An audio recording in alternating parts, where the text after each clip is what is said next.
Riley was 6 days old and we took her to our first pediatrician's baby newborn check.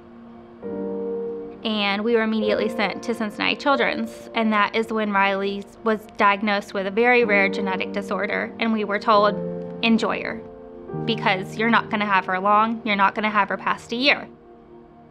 She started to grow and she was thriving, and she then started getting sick. She was getting sick daily and weekly, and we were in and out of the hospital. The diagnoses literally just kept piling on and on. Nobody knew why this little child was just so sick. There was no reason for it. It was partially genetic, but the rest of it, there was no reason. She was finally diagnosed with acute lymphoblastic leukemia. We started with traditional therapies at the hospital, chemo and drugs and IVIG. She was doing okay. She was getting through it. She was surviving. She wasn't, very happy. It wasn't a life that you would want your child to live.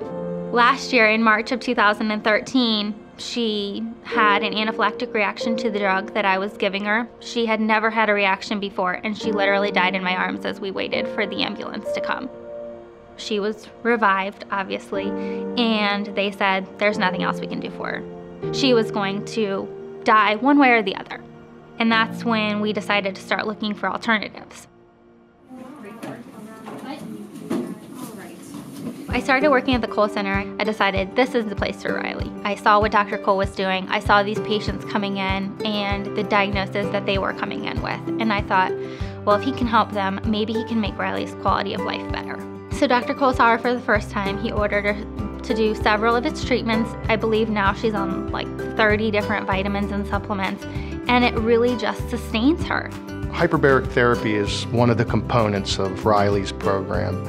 She's fearless, she jumps in the chamber, she picks out her movie, and she has a great time while she's inside the chamber. Scott's so good with Riley. He is so funny and just plays with her and makes her feel comfortable. Everyone here just makes her feel so comfortable about being in the center that she's not worried about what she's getting done here.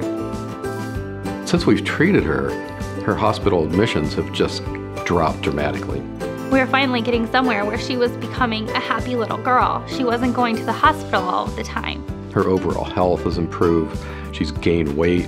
Her lab numbers have pretty well normalized with this. It's amazing because she went from this fragile little girl who had no strength, no energy to run and play, to now, just a year later, she's doing so great. She's running. She played a whole season of soccer. Dr. Cole helps me feel better. Riley loves Dr. Cole. He is so good with her and so many of the kids and people who come in here. He cares about them, and you can tell that from the vibe he walks into the room. He cares about your health. Riley's doing so well, they're looking at releasing her from the Oncology Institute. In January, we're hoping that's our last visit. I just attribute that to vitamins and hyperbarics because they work. And Riley's not just an individualized case. A lot of the patients at the Cole Center are they're miracles. I just really think they're miracles.